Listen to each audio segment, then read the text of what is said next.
ভিন্ন স্বাদের ব্যঞ্জনে তোমাদের সবাইকে স্বাগত। আজকে তোমাদের সঙ্গে শেয়ার করব চিংড়ি মাছ দিয়ে আলু পোস্ত।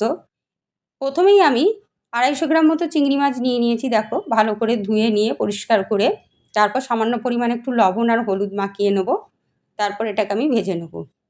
আলু পোস্ত রান্না করতে সময় একদমই লাগে না, অথচ খেতে দারুণ হয়। প্রত্যেকটা বাঙালিরই অত্যন্ত প্রিয় রেসিপি এটা। এমন কোনো ঘর নেই যে পোস্ত খায় না। দেখো, চিংড়ি মাছগুলো আমার ভাজা হয়ে গেছে, আমি এবারে তুলে নেব। 4টে মাঝারি সাইজের পেঁয়াজ আমি ডুমো করে কেটে নিয়েছি। এবার যে কড়াতে আমি চিংড়ি মাছ ভেজেছিলাম তাতেই আমি খানিকটা তেল অ্যাড করে 5 ফোড়ন আর শুকনো লঙ্কা ফোড়নে দিয়ে দেবো। তারপর যে পেঁয়াজটা কেটে নিয়েছি আমি সেটা অ্যাড করে দেবো।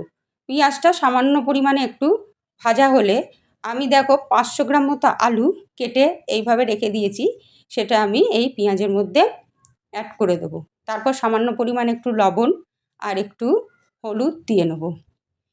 দেওয়ার পর এগুলো ভালো করে নাড়াচাড়া করে নিয়ে আমি এটাকে চাপা দিয়ে হতে দেবো। অপর দিকে আমি একটা মিক্সিং জার নিয়ে নেব। তাতে প্রায় 50 গ্রাম মতো আমি পোস্ত নিয়ে নেব আর খানিকটা কাঁচা লঙ্কা নিয়ে নেব। নিয়ে একসঙ্গে এগুলো আমি ব্লেন্ড করে নেব। পোস্তটা আমার দেখো বাটা হয়ে গেছে।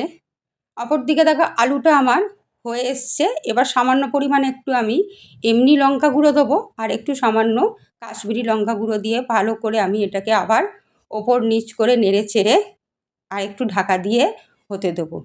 এইভাবে ঢাকা দিয়ে দিয়ে পোস্তটা করলে পরে আলুগুলো খুব সুন্দর সেদ্ধ হয়ে যায় আর এক্সট্রা জল কোনো অ্যাড করতে হয় না বলে পোস্তটা খেতে কিন্তু দারুণ হয়।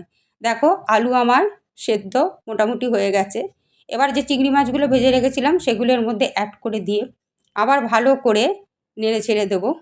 এবার যে পোস্তটা আমি বেটে রেখেছিলাম সেই পোস্তটা এর মধ্যে অ্যাড করে দেবো। এইভাবে আলু চিংড়ি মাছ দিয়ে পোস্ত হলে সত্যি এর পাশে আর কিছু লাগে না, শুধু এইটা দিয়েই পুরো ভাতটাই খাওয়া হয়ে যায়। কয়েকটা কাঁচা লঙ্কা আমি দিয়ে নেবো।